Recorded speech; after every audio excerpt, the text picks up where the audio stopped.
Hey, let's talk about the chaos in the Republican Party. Welcome to American Truth. The truth of the matter is the Republican Party now, in my opinion, is in absolute chaos. There's only one person in this country that I think should be president. I think is capable of straightening out this horrific mess we're in. And there's only one person that, when you look at it, it makes sense for him to run for president for the conservatives and the patriots and the independents and even the Democrats. And that one person is Romney. None of the other people, while they're good people and a lot of them have good ideas and everything else, there's not a single one of them that has the experience and the moxie to straighten out this mess that this country is in. The disastrous 8 years that we will have had when this administration is through, and the things they've done are going to carry on for the next 8 years. There's only one person in this country that has the know-how, has the knowledge, and has the experience, and has done it, and that's Mitt Romney. And as a matter of fact, he was leading everybody in the polls by double digits until the establishment said, wait a minute, he isn't going to do exactly what we want. He's kind of an independent. Now, I'll grant you, he's not as conservative as I personally would like, but then I'm a patriot. I'm more interested in the long-term possibilities of this country than I am some short-term having somebody that, be in the White House because they supposedly deserved it or earned it or whatever. And Romney is the guy that can do that.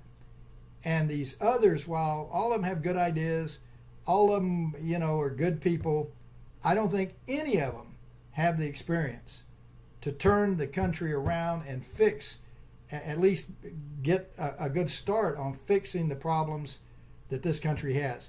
And let's look at another important fact, They've already beat this guy up. They've thrown everything at him. They've lied about him. They've done everything they could. What more are they going to bring up? And even if they bring it up, the first thing you got to ask, is this a lie? We need to check it, because they lied so much about him, and the OMG, the Obama Media Group, isn't going to do anything about it. So why wouldn't you run the guy?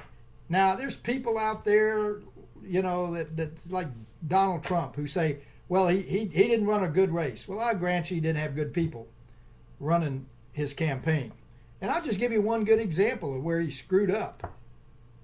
And that is, remember when Harry Reid started talking about his taxes, and he admitted, and he had paid his taxes, but Harry Reid, he's immoral. He doesn't care. He knew he lied.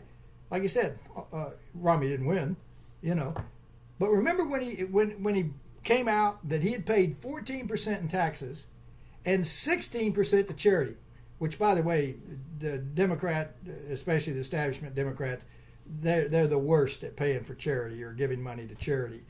But anyway, they said, oh, he should have paid more. He should have paid 30%. Well, I got news for you. 14% and 16% is 30% of his income. Now, here's the important thing that he should have stood up and said.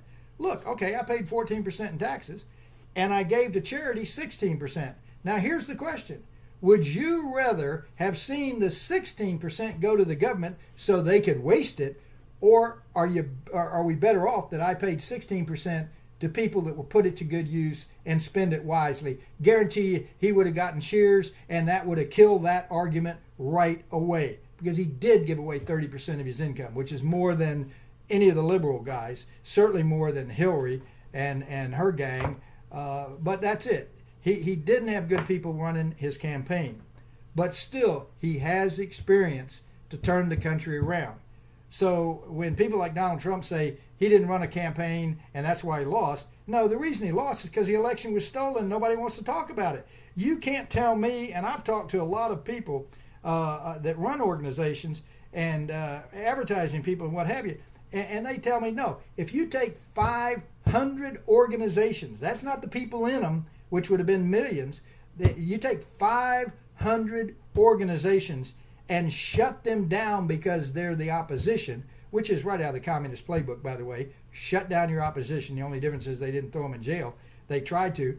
The administration that's in power now used almost every organization in the government, the FBI, the ATF, the OSHA, and everybody, including the IRS, to harass and intimidate these people. 500 organizations. Now, you're going to tell me that 500 or 600 organizations out there getting out the vote, checking to make sure that voter fraud wasn't done, organizing on behalf of pro-Americans and independents and conservatives. You're going to tell me that didn't have an effect? Oh, come on. You got your head in the sand if you believe that. Obviously. And to this day, those people still don't have their certificates to operate. It's crazy. They're in court, but they still haven't won. And Lois Lerner, hey, she's getting a retirement. She told the government, yeah, and nobody does anything. The government's impotent. And then you've got these, up to 16 people now? It may end up being 12 when it's all over. In a circular firing squad. Same thing they did last time. And they're all trying to be nicey-nicey now, but eventually they've got to say, this is why I'm different than that guy. This is why you should vote for me, not him. So they're in a circular firing squad. But here's the worst thing.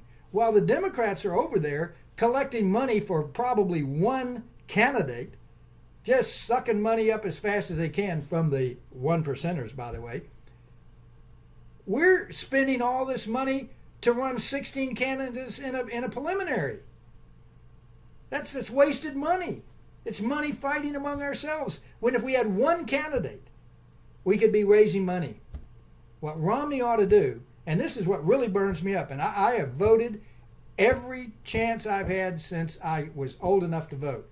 And I'm telling you right now, if Jeb Bush is our candidate for president, you're not going to see me in a polling booth for one simple reason. When Romney is leading in the polls, hadn't announced, but he's leading in the polls, and all of a sudden the establishment candidate, Jeb Bush, goes down and has a meeting with him, and the next day he drops out and says, I'm not running. That just shows you how powerful this shadow government of established people that don't really give a damn about us as American individuals. They're keeping the status quo. They're the loyal opposition, which means they're there to keep a serious opposition party from being born. And that burned me up when he did that. Burned me. I will not. I'm not going to the polls if you put Jeb Bush in there. And who's funding Jeb Bush right now? And he's raising tons of money. And of course the OMG, the Obama Media Group, is going to be for him because he's not that much different than the other party. He may talk a good game, but in reality, he's not that much different.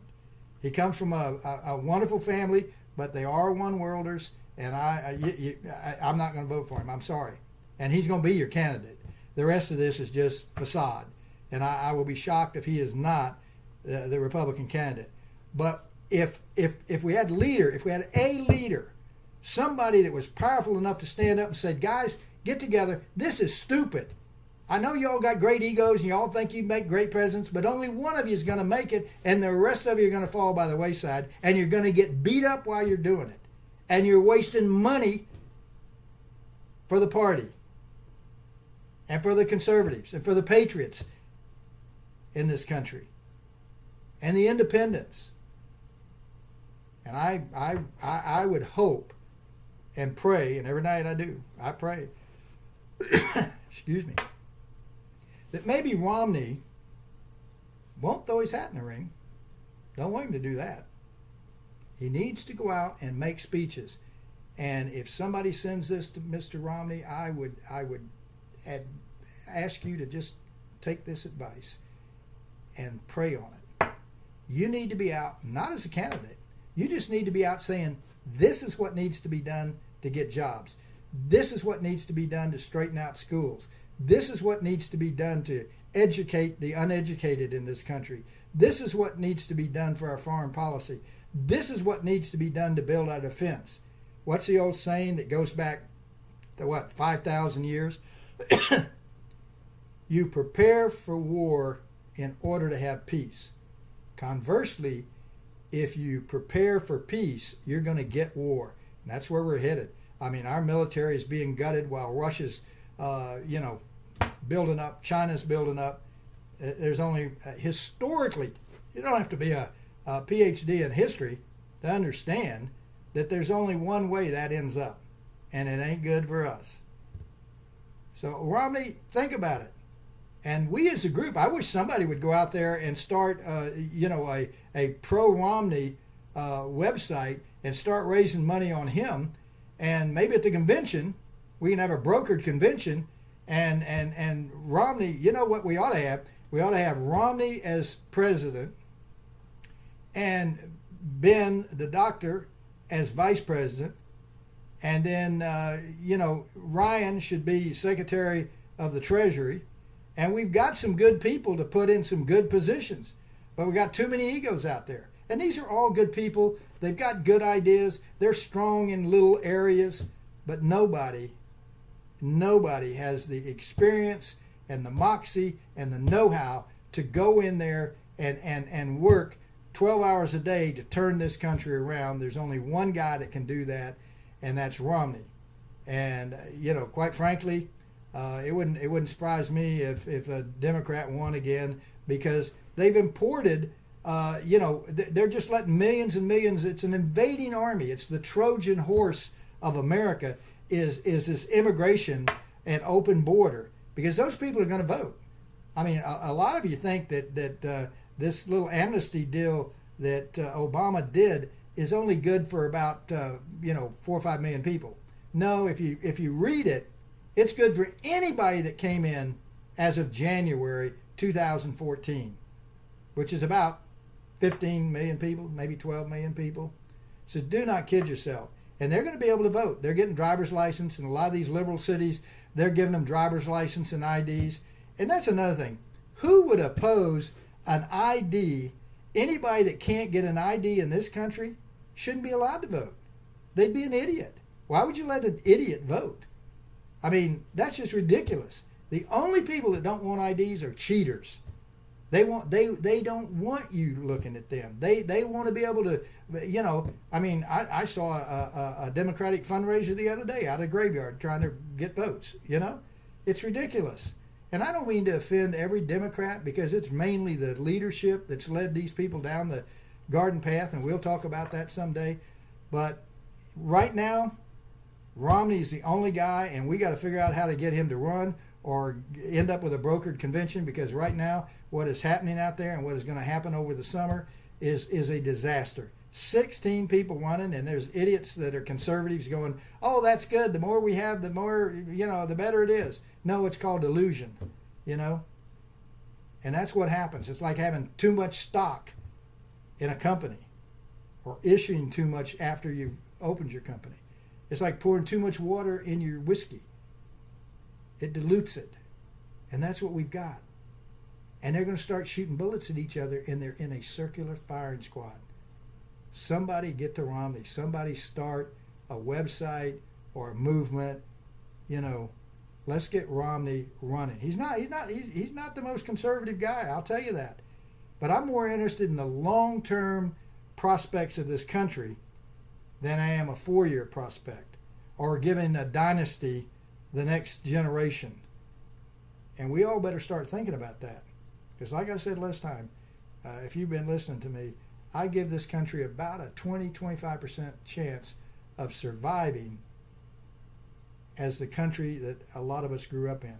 And I want to tell you something. If you're a youngster, if you're under, say, 40 years old, 35, or especially if you're in your 20s, you better pay attention to history, not to the left that's leading the schools and leading the ideology in this country with the movies and the TV shows. You need to find out, or you're going to wake up and you ain't going to like what you see. And all you got to do is study history. Think about it. Appreciate you looking. Appreciate you watching. This is American Truth.